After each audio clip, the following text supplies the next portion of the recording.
Oke, Bismillahirrahmanirrahim. Assalamualaikum warahmatullahi wabarakatuh.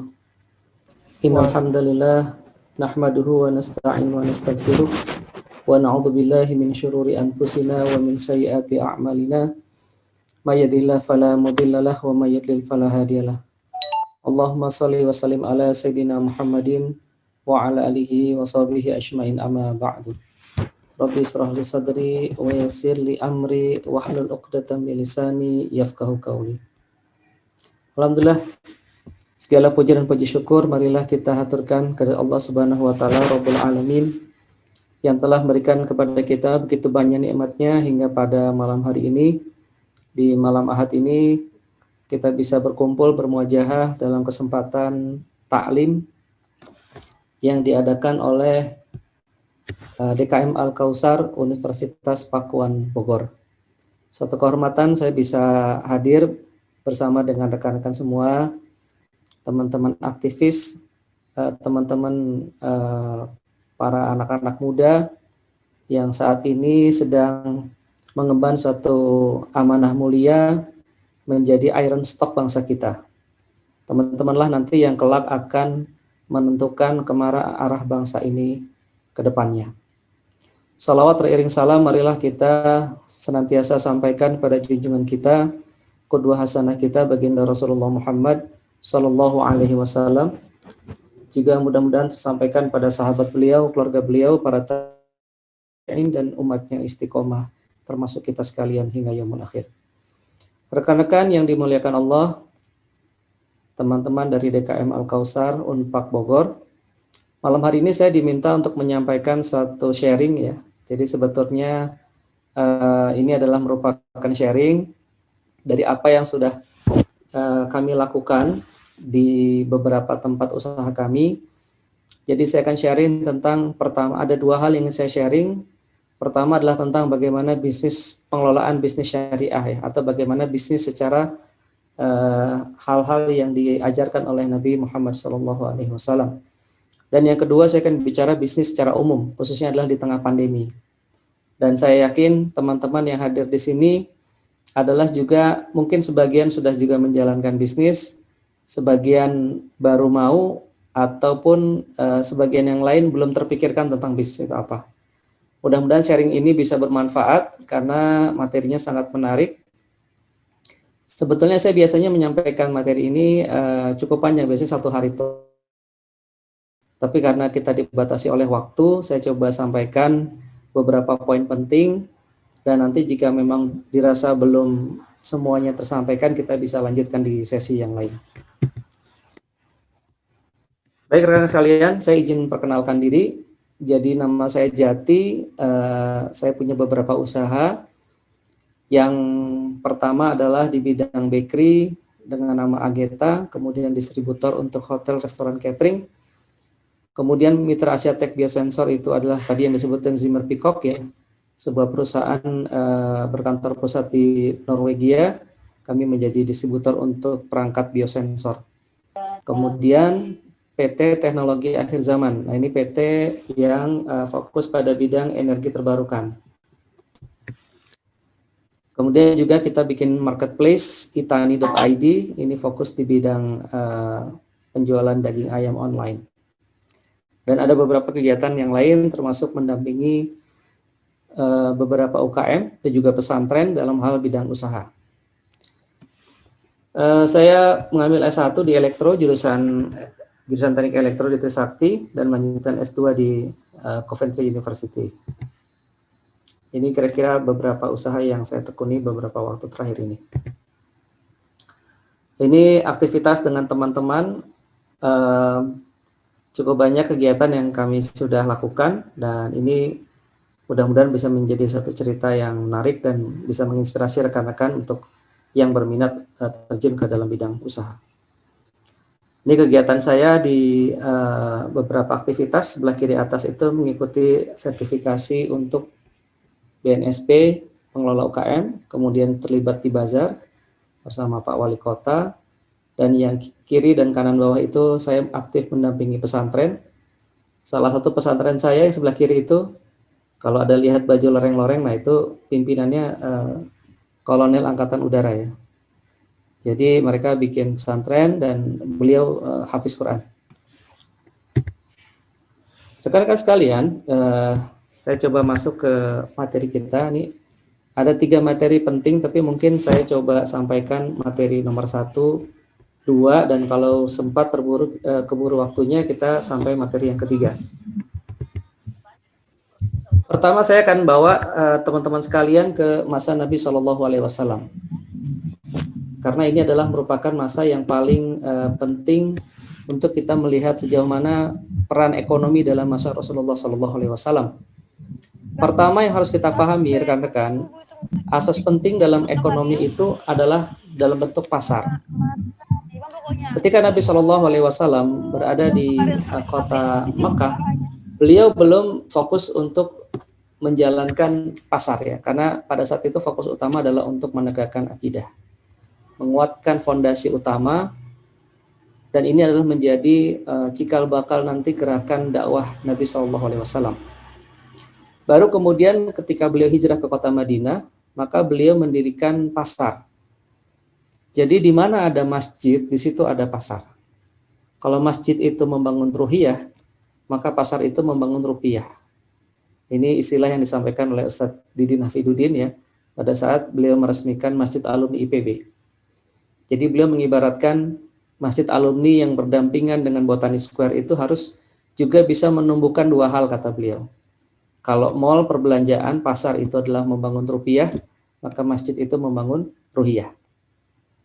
Dan manusia itu tidak bisa dilepaskan dari ekonomi, tidak bisa dilepaskan dari pasar.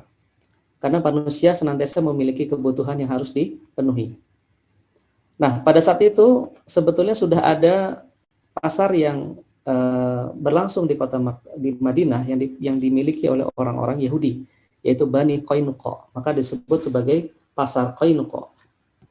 Nah, tetapi bedanya adalah di pasar Yahudi ini terjadi praktek-praktek yang tidak sesuai dengan kaidah Islam, di mana ada kecurangan, ada goror, ya, hal yang tidak jelas, ada maisir, dan juga bahkan ada kecurangan-kecurangan lain yang sifatnya memberatkan timbangan, kemudian menyembunyikan barang yang busuk dan sebagainya. Nah, tetapi pada saat itu kaum muslimin belum memiliki pasar secara maka mereka bermuamalah, dan kita patut garis bawahi di sini dalam hal muamalah kita memang dibolehkan melakukan dengan siapapun. Tetapi apabila kaum muslimin sudah memiliki kekuatan, sudah memiliki dominasi, sudah memiliki produk yang sama, maka sebaiknya kita lebih mendahulukan kepentingan kaum muslimin. Nah, sehingga kemudian Nabi Shallallahu Alaihi Wasallam mendengar praktek-praktek kecurangan dilakukan oleh Yahudi itu mendirikan yang disebut dengan Suqul Ansar, atau pasarnya orang-orang Ansor di Madinah, ya, berdekatan dengan Masjid Nabawi, di mana di dalam pasar ini dijalankan berdasarkan prinsip syariah Islam, ya, tidak boleh ada kecurangan, ya. Bahkan kita lihat hadisnya di bawah itu ya, teman-teman bisa lihat di sini ada hadis dari Ibnu Majah ya. Di suatu tempat yang berjarak hanya beberapa rumah arah barat laut dari Masjid Nabi yang telah didirikan terlebih dahulu, Rasulullah mendirikan pasar dengan sabdanya, ini pasarmu, tidak boleh dipersempit dengan mendirikan bangunan dalamnya dan tidak boleh ada pajak di dalamnya. Jadi pasar ini tidak dikendalikan harganya secara monopoli oleh pemerintah, tapi dibiarkan berjalan sesuai dengan mekanisme pasar. Ya, ada tawar-menawar, ada supply dan ada demand. Peran pemerintah adalah memastikan supaya transaksi itu berjalan dengan baik, ya, yang disebut sebagai al-muhtasib. Nah, menariknya rekan-rekan sekalian adalah Rasulullah Shallallahu Alaihi Wasallam tidak memerintahkan pasar Yahudi itu ditutup, tetap dibiarkan bersaing secara sehat. Tetapi apa impactnya setelah adanya yang disebut dengan Suqul Ansar ini? Ternyata semua orang berbondong-bondong bergabung justru belanja di pasar kaum muslimin.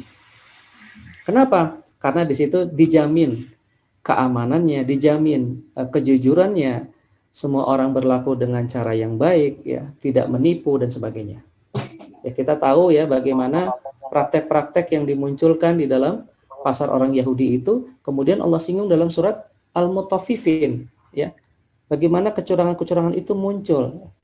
Dan kemudian karena para pembeli ini merasa tertipu, maka mereka mencari pasar alternatif yang lebih baik. Jadi rekan-rekan sekalian, yang menarik adalah tanpa perlu ditutup pasar Yahudi itu, dengan sendirinya yang mereka ditinggalkan oleh para pembeli-pembelinya. Kenapa? Karena mayoritas yang tinggal di Madinah adalah kaum muslimin. Setelah kemudian semua pindah ke Suqul Ansor, ya, dan Rasulullah tuh punya beberapa pasar, jadi tidak hanya satu, ada beberapa pasar yang lainnya. Yang menariknya memang di sana karena mungkin dulu belum ada sistem coupling ya. Jadi siapa yang datang duluan ya dia boleh menempati tempat yang dia inginkan. Ya, yang paling pagi itu yang dapat tempat yang paling strategis begitu. Ya, jadi tidak ada pungutan, tidak ada lain-lain, silakan dilakukan transaksi seperti biasa. Rekan-rekan sekalian rahimakumullah, yang saya ingin juga tarik sebagai sebuah benang merah adalah bahwa Rasulullah ini sudah mulai berdagang sejak usia yang sangat muda. Jadi dimulai pada saat beliau menemani pamannya berdagang ke Syam, yang kemudian dilihat oleh pendeta Buhairah, ini anak ini memiliki suatu potensi menjadi pemimpin dan kelak dia akan menjadi seorang nabi. Itu beliau sudah menjadi tentang proses perdagangan. Dan di usia 25 tahun ya, itu adalah kemudian sebelum itu beliau mengembala kambing, pertama mengembalikan kambing milik orang lain dan kemudian kambing milik beliau sendiri. Dan akhirnya bekerja pada seorang saudagar wanita yang bernama Khadijah radhiyallahu anha. Beliau menjadi pegawai Khadijah. Dan dengan sifat amanah beliau ini, beliau mampu menjalankan bisnis secara baik dan menguntungkan. Ya, jadi usia 25 tahun beliau bekerja untuk Khadijah, kemudian sampai dengan menjelang beliau dijadikan Rasul, maka beliau ikut menjadi partner bersama dengan Khadijah. Nah, yang patut dilihat pada sejarah Nabi SAW, rekan-rekan sekalian, adalah ketika beliau memilih untuk meninggalkan dunia, hidup dengan cara yang demikian sederhana, adalah merupakan pilihan beliau pada saat beliau sudah sampai di puncak posisinya sebagai pedagang yang sukses. Ya, bukan kemudian tidak memiliki harta dan sebagainya, karena kita juga mencatat ya dalam sirah nabawiyah itu bagaimana mahar yang diberikan itu demikian banyak pada Khadijah. Ya. Dan juga yang patut kita cermati adalah bahwa 8 dari 10 sahabat yang dijamin masuk surga itu orang-orang yang kaya, dan kekayaan mereka itu adalah dari perdagangan. Ya, kita pernah mendengar namanya Sa'ad bin Abi Waqqas ya. Wah, itu kayaknya luar biasa Sa'ad bin Abi Waqqas. Dia pernah jadi gubernur di Kufah, membangun istana, rumahnya itu seperti istana, ada tamannya, ada air mancurnya ya. Sampai pernah ada kisah ditegur oleh Umar karena ada warganya melaporkan gubernurnya hidup dalam kemewahan. Dikirim surat oleh Umar, wahai Sa'ad, pilih satu di antara dua, engkau tetap dalam kondisi memiliki tempat mewah, atau engkau yang kedua mundur sebagai pemimpin. Dibalas suratnya oleh Sa'ad, wahai Umar, saya ini membangun rumah itu uang-uang saya gitu, harta-harta milik saya. Ya, akhirnya Umar datang dan kemudian diperintahkan dirubuhkan rumahnya dan dicopot sebagai gubernur Kufah. Nah, ini karakter sahabat ya, ketika saat diperlakukan seperti itu oleh Umar, dia tidak sakit hati. Bagi dia jabatan itu adalah amanah dan dikembalikan kepada Amirul Mukminin. Mengenai masalah rumah dirobohkan, dia bisa bikin lebih banyak lagi rumah yang sama seperti itu. Itu contoh para sahabat. Sepanjang catatan saya hanya 2 orang sahabat saja yang hidupnya sederhana. Satu Ali bin Abi Thalib, yang kedua Umar bin Khattab. Walaupun Umar ini juga seorang pengembala ya, dia memiliki hewan-hewan ternak dari keluarga-keluarganya. Kalau Ali bin Abi Thalib itu hidupnya memang sangat sederhana. Tapi 8 sahabat yang dijamin oleh Allah masuk surga, 8-8-nya itu adalah para saudagar-saudagar. Ya, termasuk Abdurrahman bin Auf yang menjadi tokoh utama di balik berdirinya pasar Suqul Ansor. Ini Abdurrahman bin Auf. Yang pada saat dia meninggal dunia, kemudian dibagi warisnya, dia punya 4 orang istri, satu istrinya itu mendapatkan 100.000 dinar. 1 dinar itu kurang lebih sekarang mungkin 4 jutaan. Ya. Jadi 400 miliar.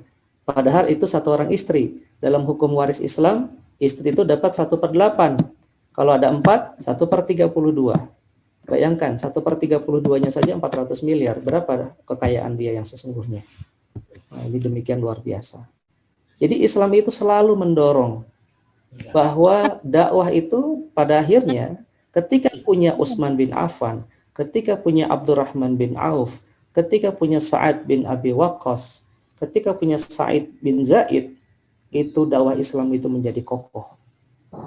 Karena pernah suatu waktu di perang, kalau saya tidak salah di perang Tabuk ya, di Madinah itu tiba-tiba terjadi seperti badai pasir.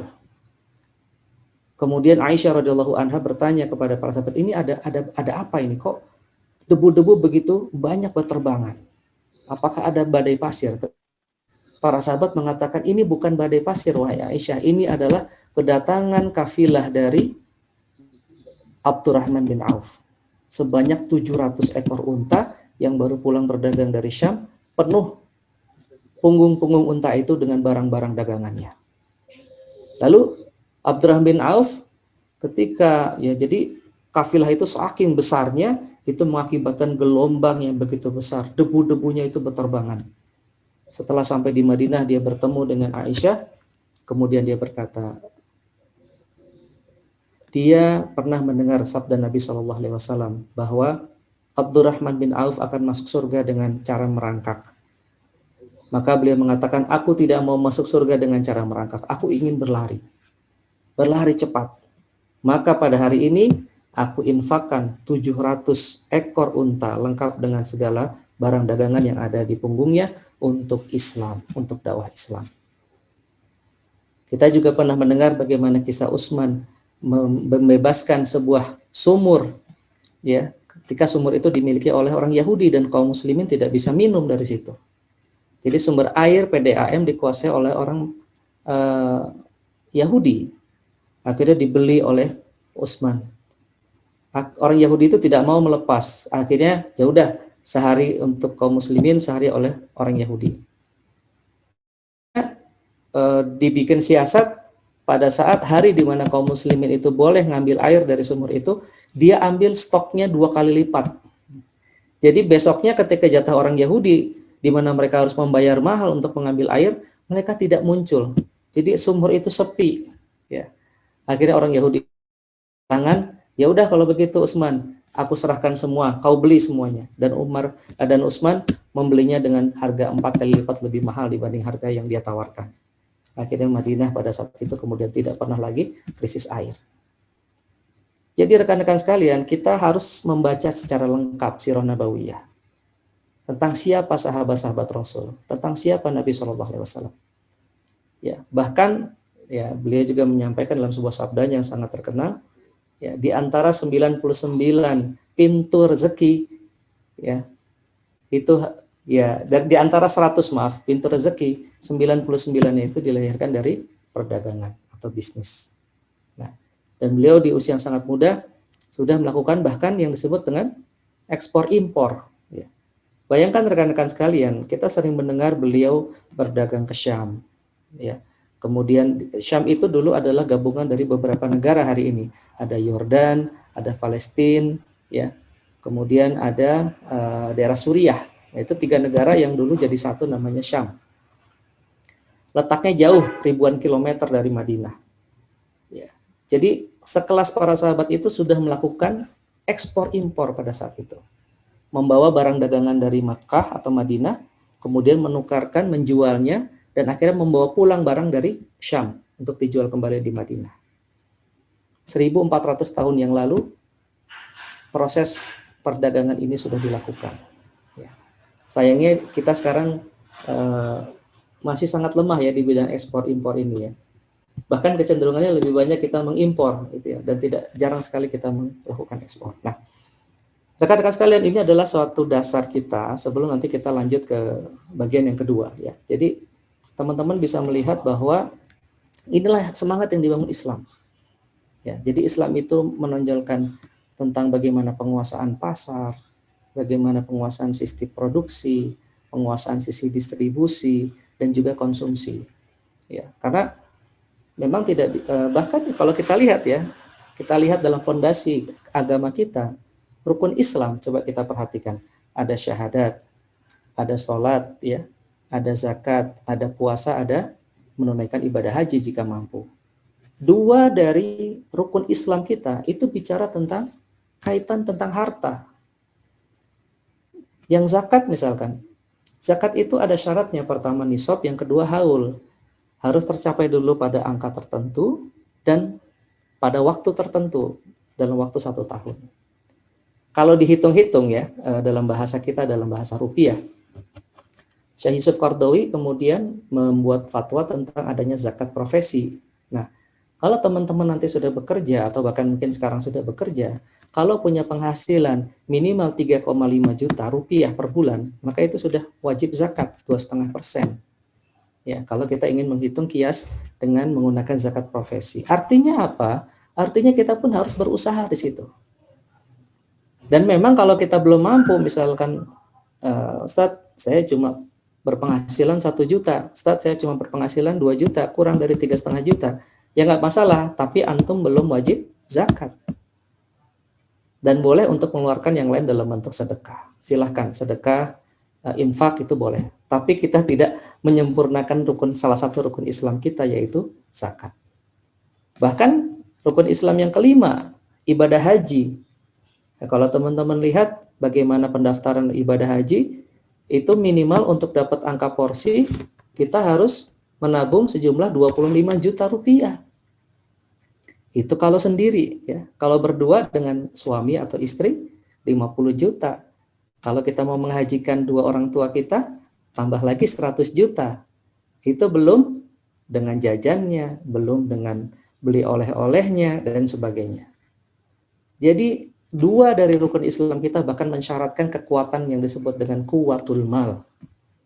Ya, bahwa kita harus qadirun alal kasbi, kita harus independen, kita harus tidak tergantung dari orang lain, kita bisa berdiri di atas kaki kita sendiri untuk memberikan penghasilan bagi kita dan keluarga kita. Ya, jadi Islam itu agama yang menghormati, memuliakan bagaimana kita memperoleh harta itu secara halal, membelanjakannya secara halal, dan juga memberikannya pada fisabilillah, dalam tujuan dakwah, dalam tujuan ibadah. Ya, itu jadi sebagai landasan kita. Nah, yang saya juga ingin sharing ke teman-teman sekalian adalah bahwa kita ini sekarang pada era global. Ya, kita tidak bisa lagi bicara Indonesia ansih, tapi kita harus melihat dunia luar. Ya, bahwa sekarang ini dakwah Islam itu, ya, ini prediksi dari Dr. Yusuf Al-Qaradawi ketika beliau mendiskusikan tentang sabda Nabi Shallallahu Alaihi Wasallam bahwa umat Islam akan menuju kejayaannya, itu bukan seperti masa yang lalu dengan peperangan. Tapi umat Islam akan masuk ke jantung-jantung peradaban dunia, di Amerika, di Eropa, di Asia, dimanapun mereka berada, adalah dengan dakwah. Dakwah itu termasuk adalah dengan dakwah ekonomi, dakwah secara lisan, secara tabligh, ataupun dengan proses dakwah yang lainnya. Jadi metode berkembangnya, kembalinya kebangkitan Islam itu ditafsirkan menurut Dr. Yusuf Al-Qaradawi, ya, Ketua Rabithah Al-Alawiyah, Persatuan Ulama Dunia, yang beliau berbasis tinggal di kota Doha di Qatar, adalah bahwa dengan cara dakwah. Nah, saya ingin tunjukkan ke teman-teman sekalian, ini beberapa proses dakwah yang terjadi di Eropa. Nah, ini tempat di mana saya dulu biasa beribadah sholat di salah satu kota di Inggris, ya, namanya Coventry. Nama masjidnya adalah Zinatul Islam, perhiasan Islam. Masjid ini terletak di pinggir jalan raya, ya. Dan teman-teman lihat di situ siapa penerima donasinya, ya, yaitu adalah orang-orang non-Muslim, ya. Jadi ya karena memang kita tinggal di negara non-Muslim, tetapi tidak mengurangi bagaimana cara kita berdakwah kepada mereka. Setiap hari Sabtu pagi, ya, saya melihat sendiri di sana itu sudah ramai antrian orang, bisa berpuluh-puluh orang mengantri di depan pintu masjid hanya untuk mendapatkan bingkisan dari masjid. Dan ini adalah merupakan sebuah upaya yang demikian hebat untuk memikat hati mereka dan melihat Islam secara lebih jujur, secara lebih tulus. Mengetahui Islam bukan dari media-media, bukan dari televisi, dari sosial media, tapi melihat langsung siapa orang Islam. Dan kita menunjukkan hal itu. Ya, jadi 90% penerima donasi masjid adalah non-muslim. Dan itulah yang membuat mereka akhirnya kemudian muncul kesukaan kepada Islam, ya, kesenangan kepada Islam, dan keingintahuan untuk belajar kepada Islam. Makanya sekarang jumlah penduduk muslim di Eropa, di Amerika itu naik secara drastis. Yang justru secara teori seharusnya turun sejak peristiwa WTC, ya, ternyata angkanya naik. Nah ini, nah kiri atas itu mungkin teman-teman tahu ya, itu siapa? Itu Syekh Sudais, ya, imam dari Masjidil Haram. Sekarang beliau presiden Al Haramain, presiden imam di Masjid Nabawi dan Masjidil Haram. Jadi ketika beliau datang ke Inggris, beliau salami semua polisi-polisi di sana. Ya, kita bikin setiap hari Jumat kita bikin membagikan makanan. Ya, bahkan sebelah kanan itu demo anti Islamofobia. Yang demo bukan kita lagi, mereka yang demo. Ya, say no to Islamophobia, no to war. 90%, lebih dari 90% bahkan saya hadir itu demonya di Trafalgar Square di kota London. Mereka yang menyuarakan, gitu. Karena mereka tidak melihat sama sekali sosok Islam yang mengerikan, yang bengis, yang jahat, gitu. Karena selama ini mereka merasakan ketentraman, kedamaian, kesejukan bersama dengan kita. Nah, jadi saya ingin membawa perspektif teman-teman bahwa bisnis yang kita lakukan ini walaupun tidak dicap, kita gembor-gemborkan sebagai sebuah syariah sesuai dengan Islam, tetapi kita sudah mendapatkan buktinya secara langsung. Bahwa kita berusaha untuk menarik simpati sebanyak orang agar mereka mengenal Islam secara lebih baik. Ya. Nah, ini setiap Ramadan kita mengadakan namanya Ramadan 10 Project. Ya, ini diadakan oleh Dr. Tariq Ramadan. Ya, salah seorang cucunya dari Imam Hasan Al-Banna, itu beliau sekarang tinggal di Perancis, dan kemudian beliau membuat program namanya Ramadan 10 Project. Jadi kita bikin tenda besar, kita bikin iftar, buka puasa bersama, dan siapapun boleh gabung di situ. Mau muslim, mau non-muslim, silakan bergabung, makan bersama, dan kita menunjukkan bahwa Islam itu terbuka bagi semuanya. Nah, ini aktivitas yang sempat saya lakukan di beberapa kota. Jadi alhamdulillah yang di sebelah kiri atas itu adalah di Oxford University, di sebelah kiri bawah itu di Leicester University. Mungkin teman-teman tahu ya, sempat jadi juara Liga Inggris, cukup fenomenal waktu itu Leicester, atau kita nyebutnya Leicester ya. Kemudian sebelah kanan atas itu di Aston Villa, dan di kanan bawah itu di Birmingham. Nah, jadi kita tebarkan terus dakwah dan kita sampaikan tentang misi perdamaian Islam agar mereka bisa memahami Islam secara lebih jelas. Nah, ini saya punya satu majelis pengajian, ya boleh dibilang halakoh, yang semuanya ini ada satu orang Afrika, ada orang India, ada orang Pakistan, macam-macam ya. Kita punya satu pengajian mingguan. Oke. Itu bagian pertama, rekan-rekan sekalian, bicara tentang bagaimana bisnis secara syariah dan bagaimana kita bisa mengembangkan bisnis itu tidak hanya di Indonesia, kita harus melihat dunia itu lebih luas lagi. Karena dakwah Rasul itu tidak hanya ada di Arab Saudi, tapi juga menyebar kemana-mana. Bahkan salah satu yang menarik rekan-rekan sekalian, dakwah Nabi SAW, para sahabat Nabi SAW itu, kalau kita lihat jejaknya itu, kita bisa lihat dari di mana mereka dimakamkan. Ternyata menurut Ustadz Budi Ashari, LC, salah seorang guru kami juga, lulusan dari Madinah, beliau mengatakan, ternyata sahabat Nabi yang dimakamkan di Baqi, Madinah, dan Ma'la, Mekah, itu tidak kurang dari hanya 20% saja sahabat. Lalu kemana sisanya 80% sahabat yang lainnya? Mereka dimakamkan di negara-negara di wilayah Mekah dan Madinah. Ada sahabat yang dimakamkan di Guangzhou, Cina. Ada sahabat yang dimakamkan di Kufah, Irak. Ada sahabat yang dimakamkan di Mesir. Ada sahabat yang dimakamkan di Yaman. Ada sahabat yang dimakamkan bahkan sampai ke Afrika. Tempat-tempat yang jauh. 80% sahabat menyebar ke seluruh dunia. Ini menunjukkan bahwa Islam itu perlu disiarkan, Islam itu perlu didakwahkan, perlu disebarluaskan, agar semua orang tahu, sampai ujung-ujung pelosok itu ada jejak-jejak Islam yang masuk ke sana. Nah, itu bagian yang pertama ya. Nah, karena waktunya terbatas, saya langsung masuk ke bagian yang kedua. Oke. Nah, yang kedua ini sebetulnya kita bicara bagaimana bisnis di era pandemi. Ya, dan ini berlaku pada semua jenis bisnis. Karena kalau bicara bisnis maka dia berlaku hukum pasar. Ya, ada supply, ada demand. Di dalam bisnis itu pertama, ya selain dari pandemi ini, sebetulnya kita sudah mengalami yang disebut dengan seleksi alam. Ya, bahwa menjalankan bisnis itu bukan sesuatu yang mudah, ya, tetapi butuh perjuangan. Jalannya penuh dengan onak dan duri, ya. Banyak yang berguguran di sini.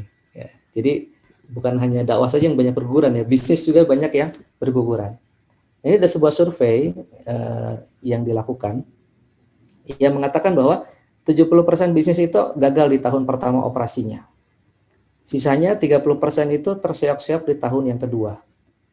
Dari 30% tadi, hanya 10% yang selamat memasuki tahun yang ketiga. Berikutnya hanya 5% yang bertahan sampai tahun kelima. Dan bisnis yang hari ini kita lihat brand-brand besar ya. Ada Unilever, ada Indofood, ada macam-macam, Wings Food ya. Itu hanya 1% sisanya. Yang berumur panjang dan bertahan bisa sampai puluhan bahkan ratusan tahun. Tapi sisanya kemudian tenggelam karena adanya seleksi alam dalam bisnis. Nah, berkaitan dengan pandemi, kita menyadari bahwa bisnis ini banyak yang terimpact, ya, banyak yang terdampak. Tapi saya ingin membawa satu perspektif ke teman-teman yang menjalankan bisnis atau berencana punya bisnis adalah kita harus selalu bersikap positif. Ya. Ada sebuah ungkapan yang disebutkan, you cannot always control what goes on outside, but you can always control what goes on inside. Kita nggak pernah bisa mengontrol pandemi ini. Kapan selesainya, wallahu a'lam. Bagaimana kita cara mengatasi orang yang tertular dan sebagainya. Kita hanya bisa berikhtiar. Tapi rekan-rekan sekalian, we can always control what goes on inside. Kita bisa mengontrol apa yang ada dalam genggaman kita.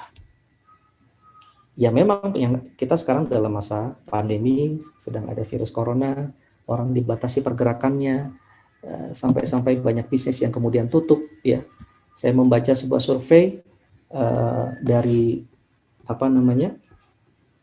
jumlah orang yang kemudian terimpact atau karyawan yang terimpact itu ada sekitar 30% yang kemudian sekarang dirumahkan.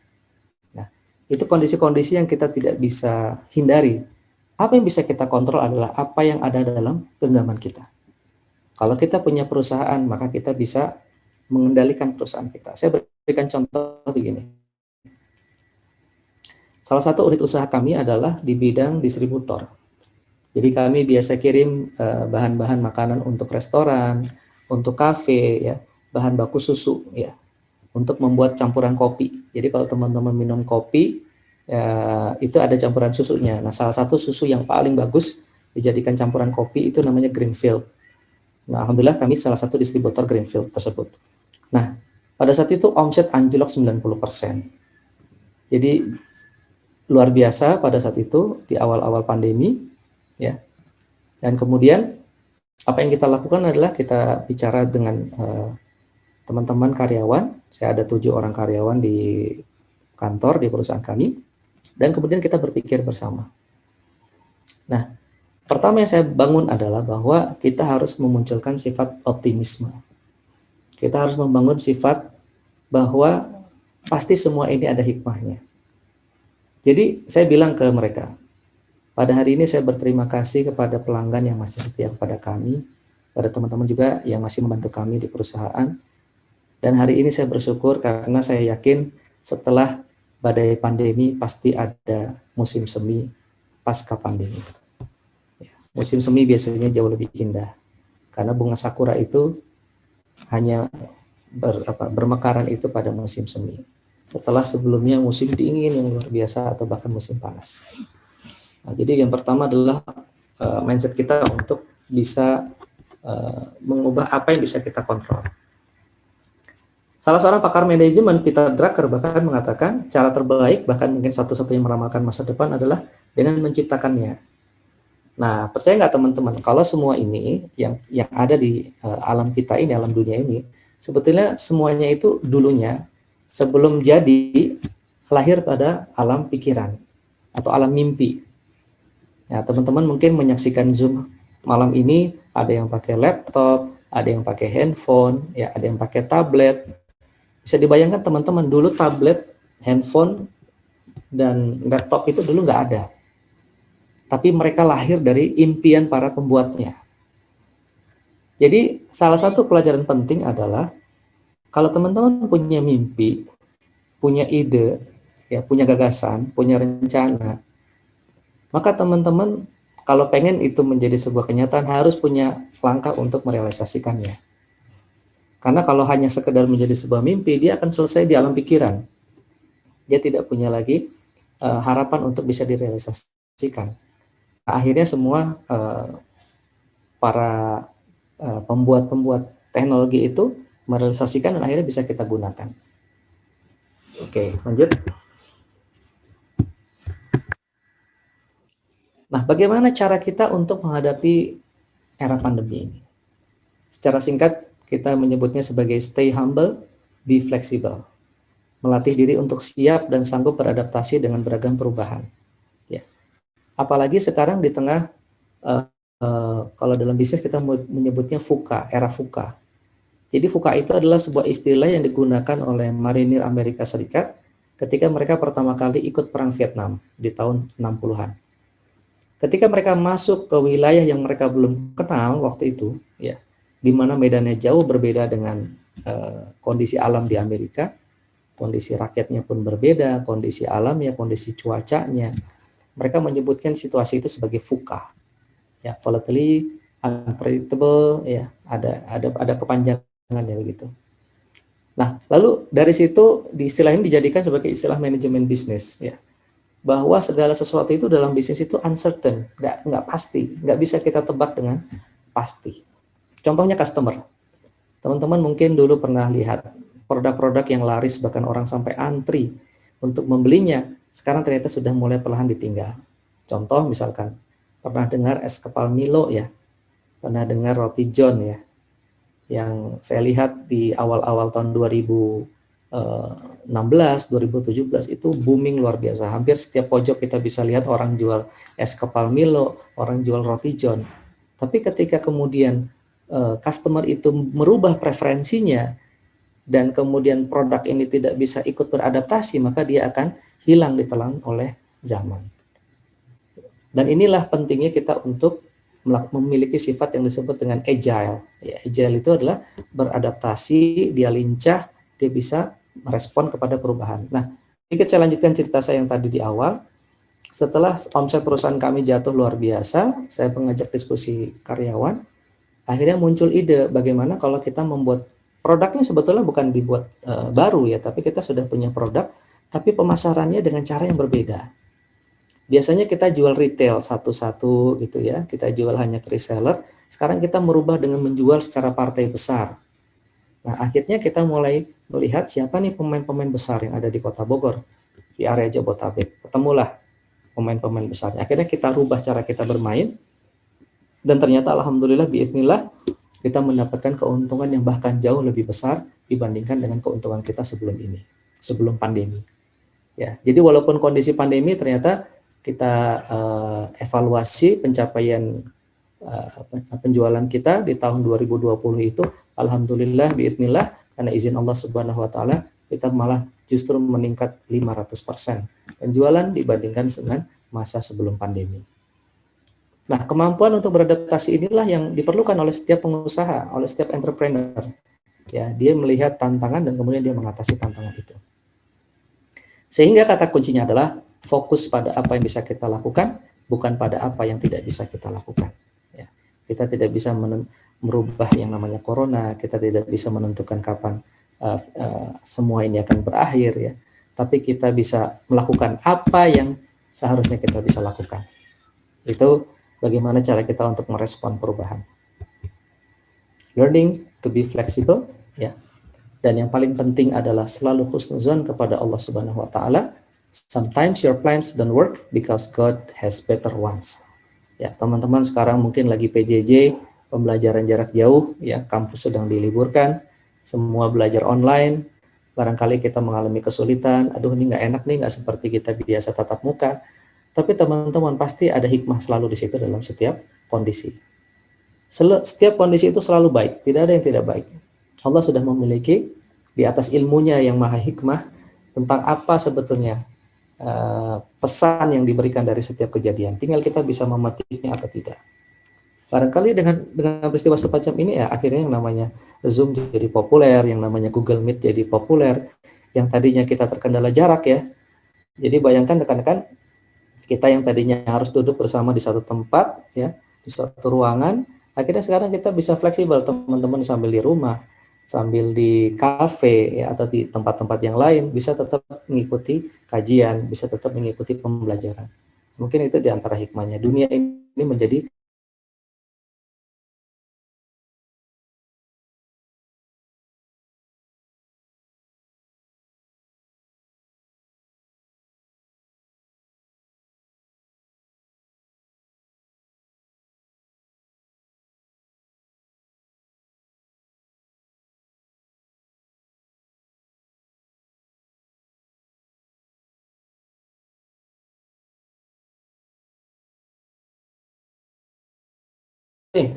saya yakin teman-teman di sini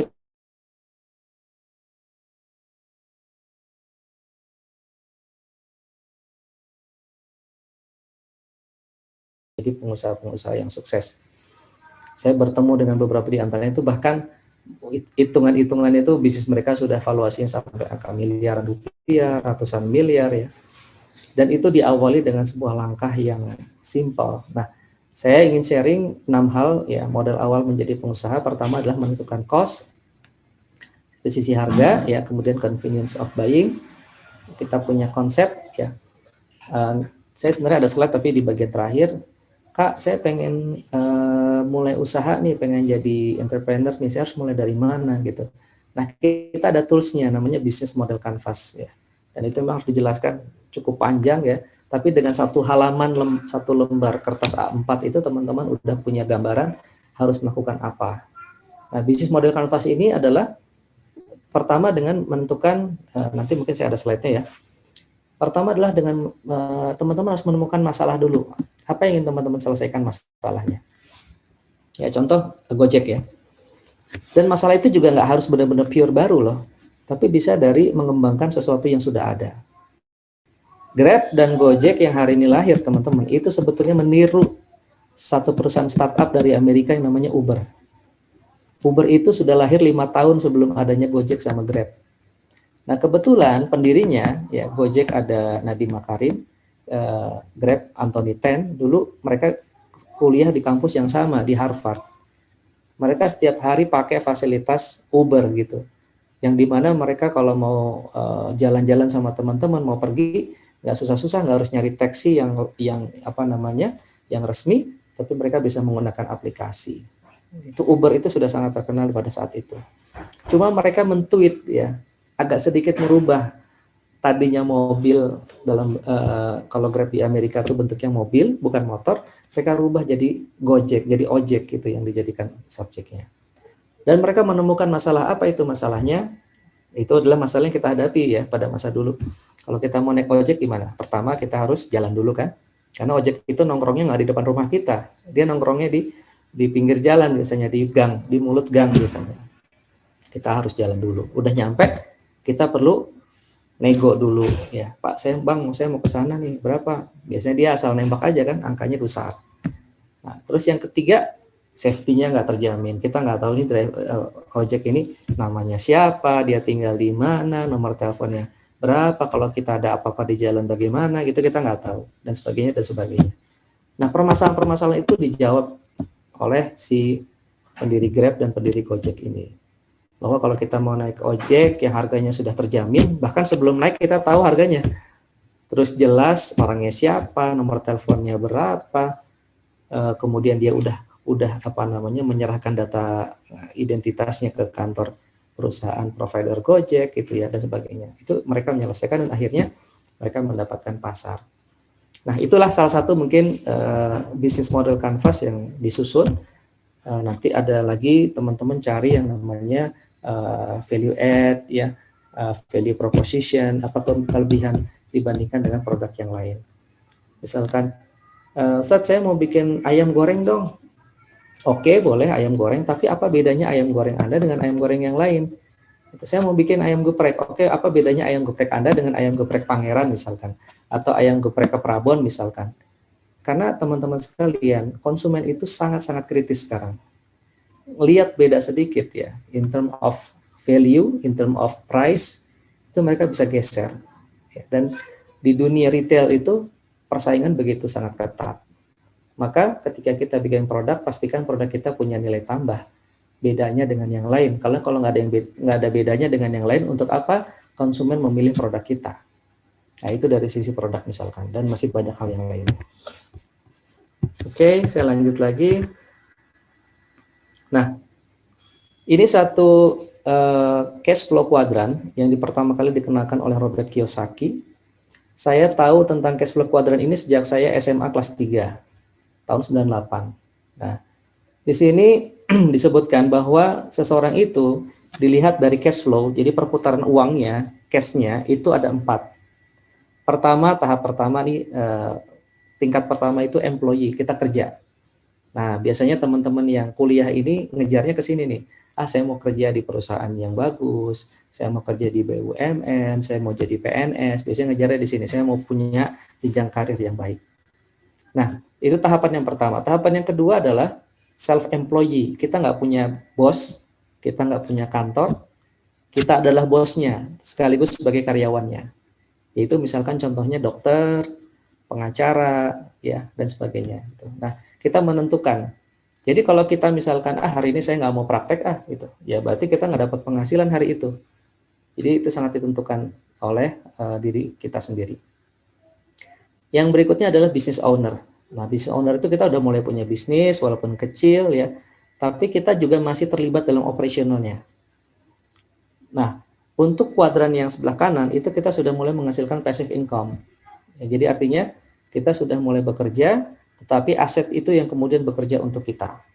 Contoh misalkan kalau kita beli rumah ya, setiap tahunnya rumah itu akan meningkat nilainya atau value-nya. Itu yang disebut dengan capital gain. Ya. Jadi teman-teman tidur di rumah itu, tapi aset rumah itu tidak tidur, dia terus berkembang. Harga tanah tahun 10 tahun yang lalu semeter 100.000, hari ini angkanya mungkin sudah sampai angka 500.000. Itu capital gain. Nah, yang terakhir adalah investor, di mana kemudian kita hanya menginvest pada bisnis-bisnis yang sudah berjalan. Nah, ini ya rangkumannya. Ada yang sebelah kiri active income dan sebelah kanan.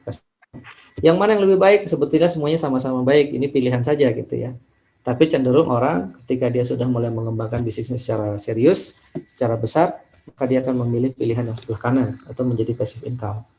Bahasa sederhananya begini, bisnisnya tetap jalan, tapi ownernya jalan-jalan.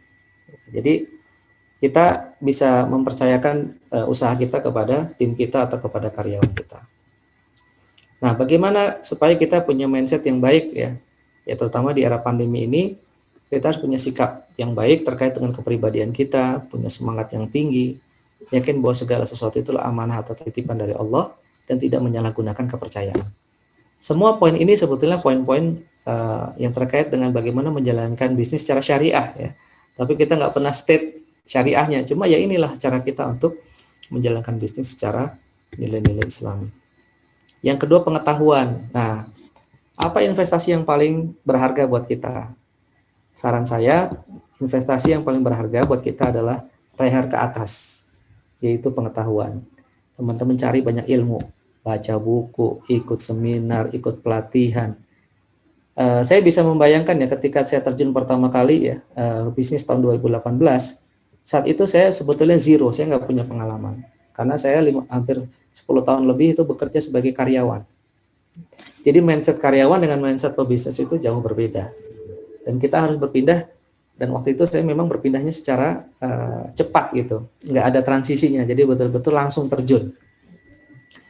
Dan alhamdulillah waktu itu saya ikut, memang saya sengaja ikut seminar tentang bisnis, bagaimana pengetahuan tentang bisnis supaya kita punya fondasi minimal sebagai dasar kita untuk memulai. Ya. Setelah punya penguasaan pengetahuan, berikutnya keterampilan, kita punya skill. Ya. Nah, skill apa sih yang paling utama dalam bisnis? Hanya satu jawabannya, skill menjual. Ya. Jadi kalau teman-teman nggak suka menjual, nggak bisa jualan, ya kayaknya nggak cocok untuk bisnis. Ya. Karena semua bisnis apapun itu, mau sifatnya barang atau jasa, dia harus punya satu kemampuan yang paling utama, yaitu skill untuk selling atau menjual. Nah, kemudian ya keterampilan juga di bidang yang lain, ya keuangan dan lain sebagainya, networking, ya.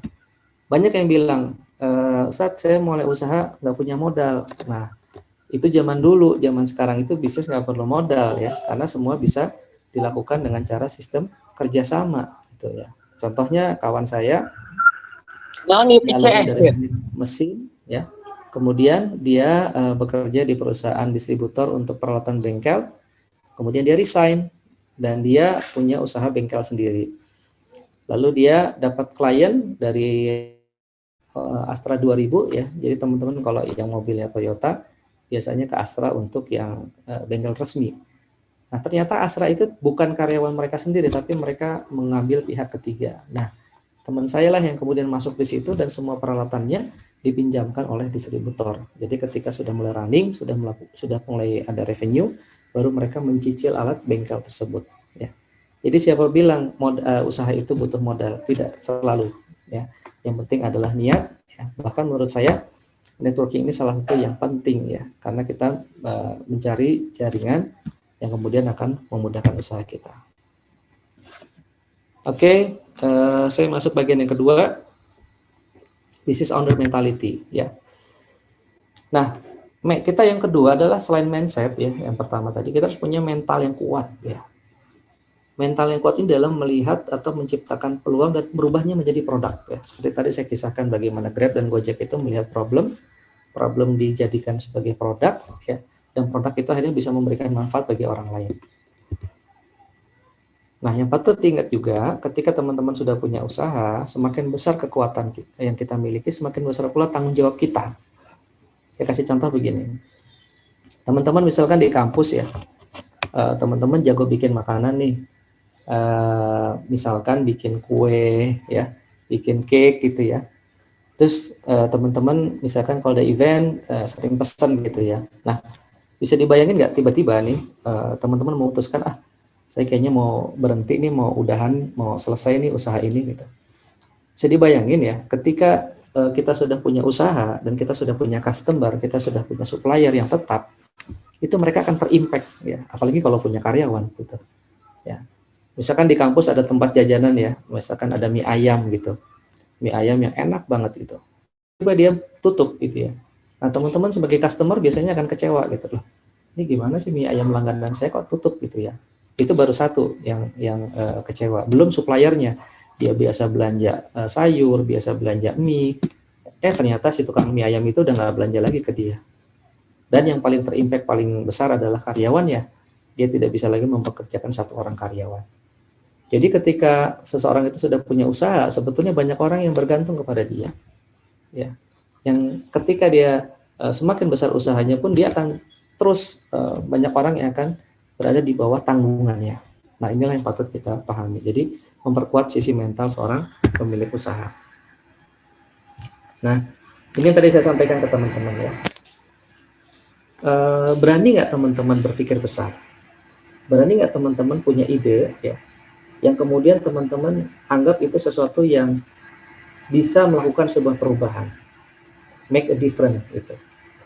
Yang dulunya nggak kebayang tiba-tiba sekarang bisa terrealisasi. Ya, saya kasih contoh gini. Sampai tahun 80-an kita umat manusia itu tidak mengenal yang ada namanya istilahnya personal computer. Pada tahun 80-an itu yang kita kenal yang namanya komputer tuh yang mesin-mesin segede lemari. Itu tahun 80-an. Nah, lalu ada satu orang ya, yang namanya itu adalah Bill Gates ya. Dia masih jadi mahasiswa waktu itu di Stanford University. Dia berpikir, saya bermimpi bahwa di setiap rumah itu ada komputer yang ukurannya diperkecil dan dia bisa melakukan banyak hal buat orang, buat manusia. Itu baru ide pada saat itu, dan dia memeras otaknya mewujudkan caranya gimana supaya ide saya itu bisa terrealisasi. Dan ternyata dibuktikan dia bisa bikin. Dan operating system yang dia bikin itu namanya adalah Windows. Ya. Dan kemudian kompetitornya di sebelah Apple juga bikin yang namanya Macintosh. Gitu. Komputer yang tadinya sebesar lemari dibikin hanya ukuran kecil yang bisa ditenteng dibawa kemana-mana. Gitu. Itu adalah bagaimana tentang berpikir besar. Saya oke. Sukses itu tidak ditentukan oleh ukuran otak seseorang, tapi ukuran cara berpikirnya, ya. Nah, tadi saya udah gambarin kan ke teman-teman bahwa coba teman-teman lihat deh sekarang di sekitar teman-teman lagi ikut acara ini ya. Ada ruangan, ya, ada tembok, ada kursi, ada meja, ya. Dan semua itu lahir ya, bahkan tempat yang kita diami ya, kalau teman-teman lagi di rumah nih, itu kira-kira rumah tiba-tiba ujuk-ujuk jadi rumah ya, atau itu melalui sebuah proses. Kemungkinan besar melalui sebuah proses ya, minimal dalam impian sang ide yang mengawali atau pemilik rumah itu. Minimal dia mikir saya pengen punya rumah. Nah, itu mungkin orang tua kita ya, pengen punya rumah daerah sini gitu ya. Kalau dulu berupa tanah kosong, bisa kalau beli rumah jadi ya mungkin lain soal ya. Tapi kalau rumahnya masih berupa tanah, itu mikir dulu nih tanah ini mau dijadiin apa ya, berapa kamar ya, berapa lantai ya, ukurannya berapa kali berapa ya gitu. Lalu dituangkan, digambar, baru kemudian dibangun oleh tukang. Tapi semua proses itu tidak akan dilakukan terwujud kalau tidak diawali dengan sebuah proses pemikiran atau impian. Baik, waktunya kayaknya sudah selesai. Ya. Ini tahukah Anda bahwa sesuatu di dunia ini tercipta dua kali ya, alam mimpi, baru yang kedua lahir di alam nyata. Nah, mudah-mudahan ini yang terakhir ya. The distance between your dreams and reality or action. Jadi jarak antara mimpi dan kenyataan itu kita sebut dengan action.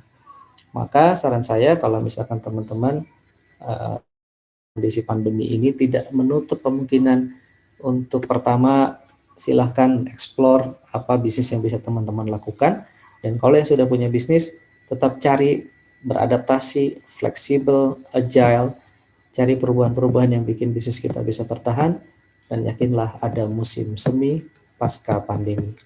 Demikian yang bisa saya sampaikan. Wallahu a'lam bishawab.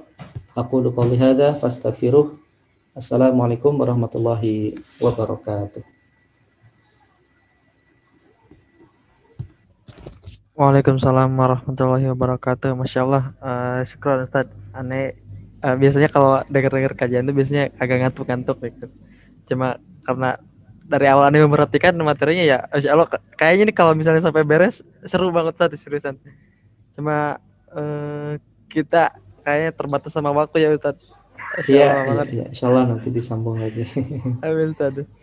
Eh, Teman-teman, silakan bagi yang ingin bertanya, Ustaznya aneh batasi ya teman Afwan untuk 3 pertanyaan ya.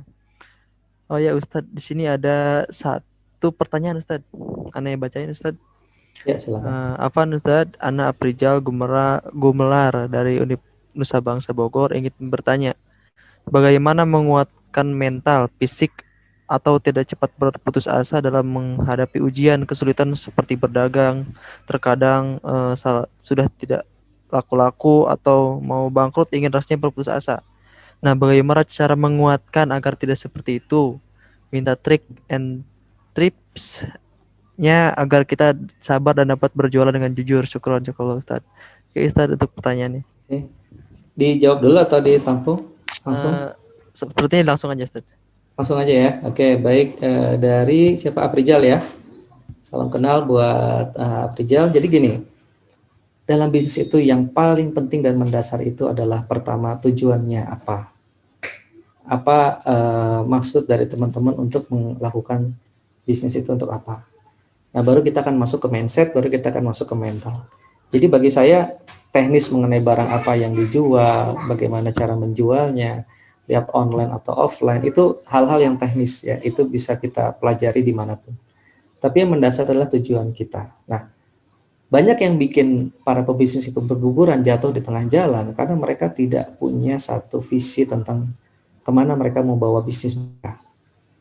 Pertama, ya ini kita belajar rumusnya para sahabat ya. Tujuan mereka berbisnis itu adalah memang lillahi ta'ala. Nah, ini penting sekali teman-teman sekalian. Sehingga kita tidak akan patah semangat, tidak akan mundur ya. Karena dalam bisnis itu ada istilahnya ya, apalagi bagi mereka yang baru memulai ya, itu mereka akan mengalami yang disebut dengan jatah kegagalan. Ya, kita harus mencoba dan mencoba terus.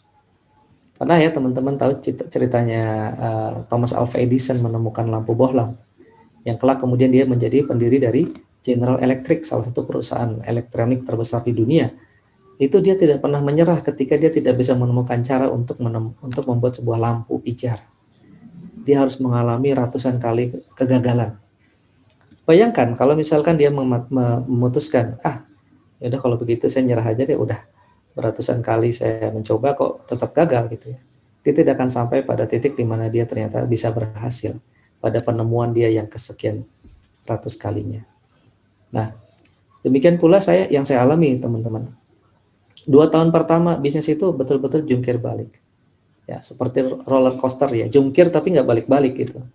Terus aja ke bawah gitu. Nah, cuma saya punya pemikiran waktu itu, kalau saya menyerah ya, kalau saya mundur, saya mungkin nggak akan mendapatkan momen emas nanti di depan. Itu ada yang disebut dengan the turning point, titik dia, di mana bisnis itu akan mulai menanjak naik. Tapi semuanya itu harus dilewatin dulu gitu. Nah, gimana Kang? Ya, saya ini udah bisnis, udah jualan, udah dagang, yang belinya sedikit, terus susah menawarin orang, tetap dicoba gitu.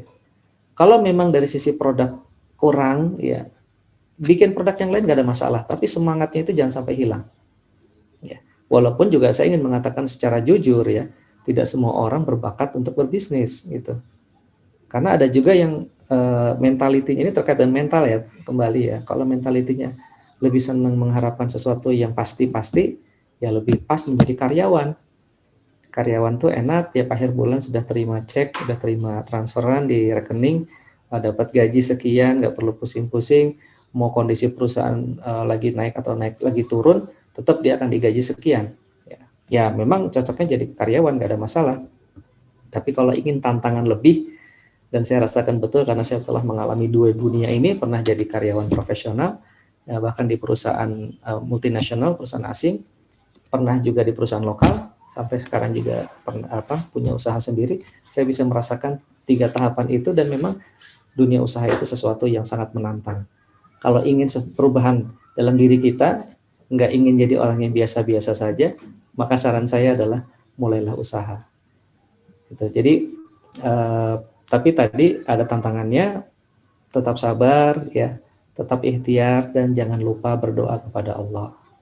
Saya pada saat kondisi lagi pandemi, di mana revenue turun drop luar biasa, hanya satu saya lakukan. Saya pasrah kepada Allah Subhanahu wa Ta'ala. Saya serahkan, ya Allah, apapun yang Engkau inginkan kepadaku, ya Allah, cuma aku ingin yang terbaik. Maka kita tolong dengan doa. Ya, salah satunya nih doanya nih, yang biasa dibaca pagi dan sore hari.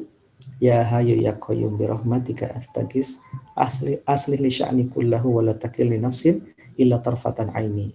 Ya Hayyu ya Qayyum, ya Allah yang maha hidup, yang maha berdiri sendiri. Ya Hayyu ya Qayyum bi rahmatika astaghis, dengan rahmatmu tolonglah aku. Aslih li sya'ni kullahu, perbaikilah segala urusanku, wa la takilni nafsin, dan jangan engkau tinggalkan aku, wa la tarfatan aini, walaupun hanya sekejap mata. Ini Nabi Shallallahu Alaihi Wasallam dibaca setiap pagi dan sore hari. Ya, dimana kepasrahan kita tuh hanya kepada Allah. Ya, Allah yang memperhatikan urusan kita, Allah yang lebih tahu tentang kita. Ilmu Allah tentang kita tuh jauh melampaui tentang apa yang kita pikirkan. Sesuatu yang baik bagi kita belum tentu baik, sesuatu yang buruk bagi kita belum tentu buruk. Tapi Allah yang punya penilaian semua atas apa yang kita lakukan. Itu mungkin saran saya. Oke, Ustaz, Masya Allah. Syukron, Tad. Ya, Faham. Ya. Ada 2 pertanyaan lagi, Ustaz. Mungkin yang pertama, yang keduanya, Ustaz, seberapa efektifkah step by step pengembangan diri dalam berbisnis menggunakan agile ya? Agile. Agile. Oke. Menurut saya itu patut dipelajari ya, ini sesuatu yang baru, ilmu agile ini, karena bahkan sampai di perusahaan-perusahaan besar, saya dulu bekerja di perusahaan telekomunikasi di XL Axiata, itu memang dari sejak saya ada di sana terakhir tahun 2015 ya, 2016 itu kita sudah menggunakan sistem agile. Jadi agile itu pertama adalah nanti mungkin teman-teman bisa googling ya, apa sih itu agile gitu ya, bisa cek di YouTube videonya banyak.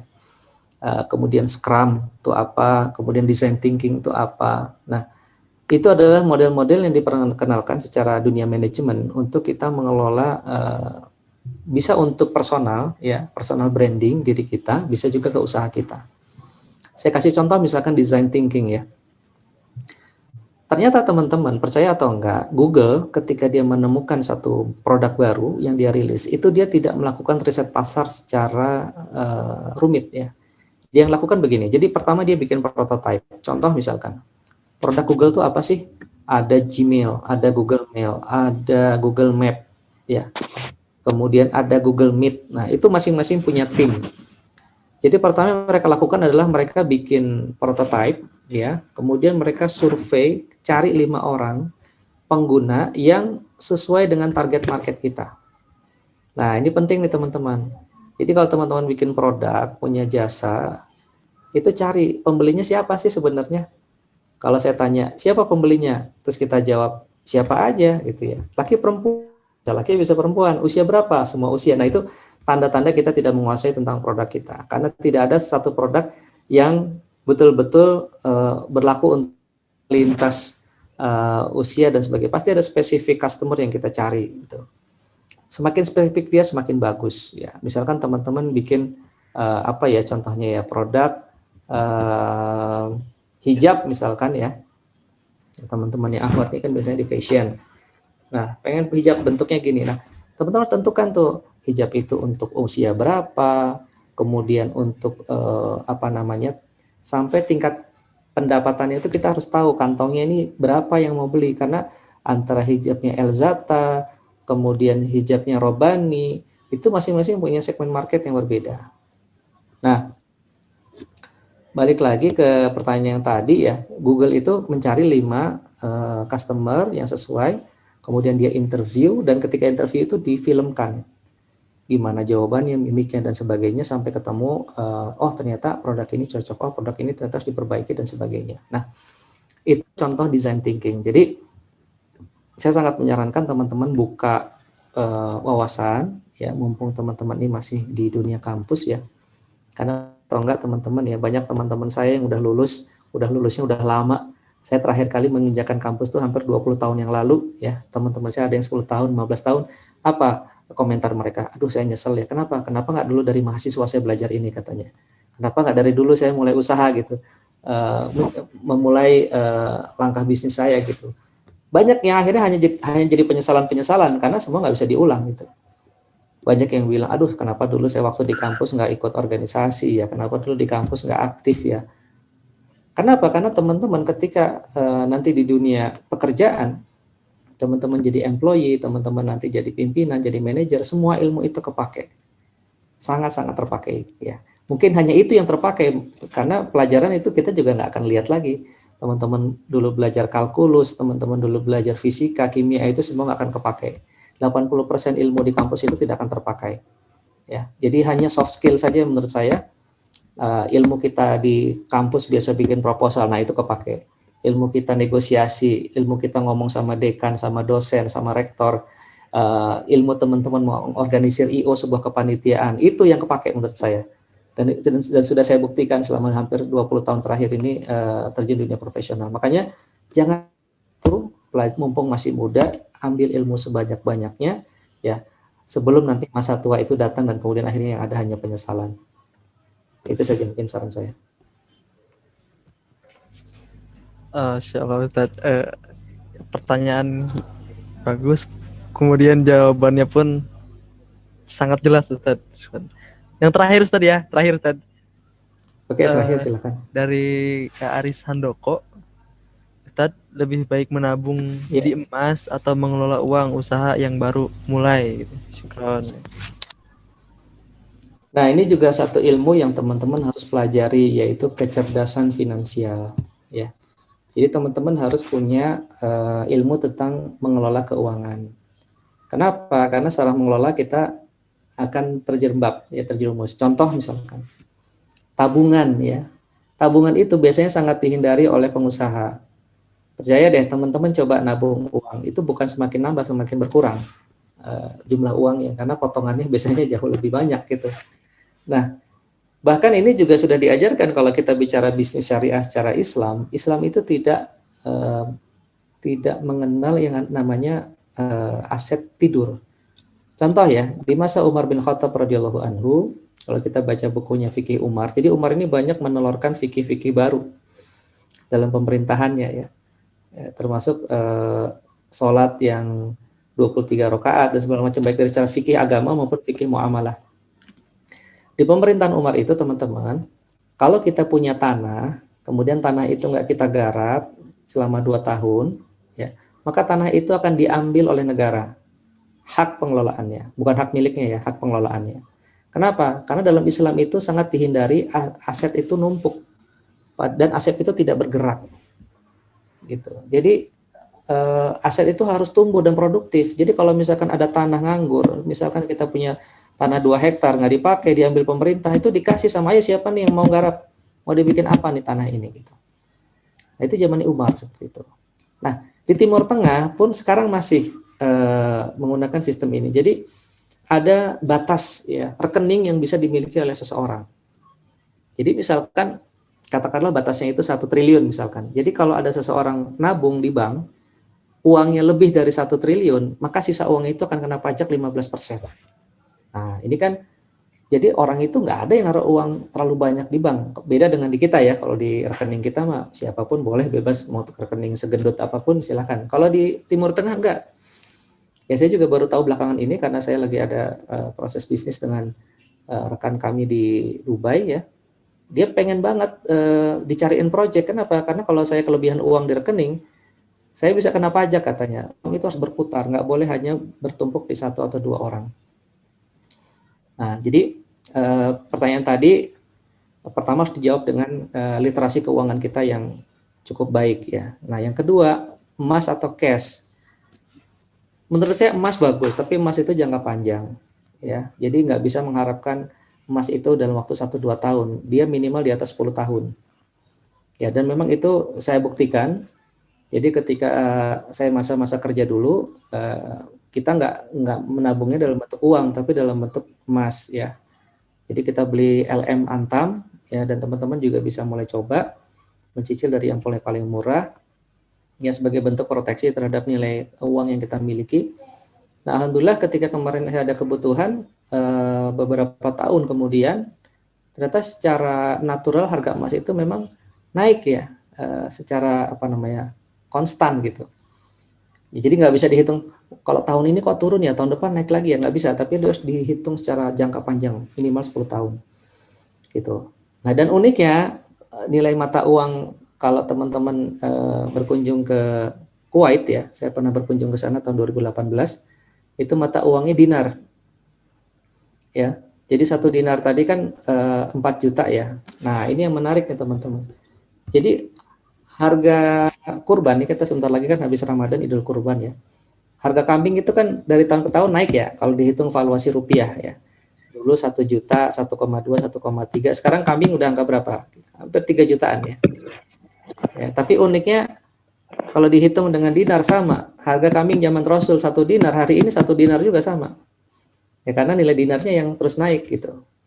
Disitulah proteksi nilai keuangan kita ya, karena kalau kita pegang uang rupiah dia akan semakin turun ya, tapi beda dengan yang lain. Jadi silakan untuk mencoba dengan instrumen emas ya, boleh juga ya tabungan boleh, tapi jangan banyak-banyak lah gitu, diputar dalam kalau bisa dalam instrumen keuangan, atau kalau bisa teman-teman punya usaha sendiri. Nah, gimana kalau misalkan kayak tadi case-nya, saya nggak bakat start jadi pengusaha, ya udah teman-teman jadi investor aja, cari teman-teman yang punya usaha, kasih modal ke mereka. Terus misalkan ada lagi, Ustadz ada yang punya alasan lagi nih, Ustadz saya nggak percaya nih sama teman saya. Nah sekarang banyak aplikasi urun dana namanya crowdfunding, ya ECF, equity crowdfunding. Contohnya yang dimiliki sama Bosman Mardigu, ya namanya santara.co.id. Jadi dia mengkurasi UKM, usaha-usaha yang memang sudah bagus. Kemudian kita bisa jadi pemilik usaha itu. Nanti silakan teman-teman buka websitenya. Ada juga crowd dana, ada Bizer dan lain-lain. Insya Allah mulai bulan depan ini saya juga lagi bikin milik kita sendiri namanya urunan.id. Jadi kita punya usaha nih, udah kita cek, udah kita validasi, ya laporan keuangannya teman-teman bisa memiliki usaha. Jadi contohnya misalkan teman-teman mungkin tahu ya Sambalaya, kemudian Bebek Selamat, ya itu diantara crowdfunding. Jadi ketika teman-teman makan tuh, lagi makan di Bebek Selamat, teman-teman bisa ngomong nih sama teman-teman lain yang lagi makan, tahu nggak ini restoran ini saya yang punya loh ya. Ya walaupun kita punya saham cuma 1 juta, tapi secara legalitas teman-teman owner gitu ya di situ. Jadi makan di tempat restoran yang kita punya walaupun cuma modal 1 juta itu sudah mungkin sekarang gitu ya. Ya tentunya kalau modalnya kecil, returnnya juga pasti bagi hasilnya dapat yang kecil juga ya. Tapi nggak apa-apa, sebagai awalan intinya adalah silahkan teman-teman kalau punya dana, kalau punya ini jangan dibiarkan dia mengendap, putarkan lagi karena itulah semangat Islam untuk memperluas jangkauan ekonomi itu agar merata kepada semua pihak. Terima kasih. Ya, Masya Allah Ustaz. Syukron atas 3 pertanyaan ya, 3 pertanyaan yang telah Ustaz jawab tadi. Mungkin kita udah sampai ke penghujung acara Ustaz. Ya, dari aneh Ustaz, mungkin jangan kapok ya Ustaz kalau kita nanti sharing dan sebagainya. Ustaz, insya Allah. Insya Allah banget Ustaz. Teman-teman, insya Allah kita sudah sampai di penghujung acara pada acara kajian kewirausahaan pada malam hari ini.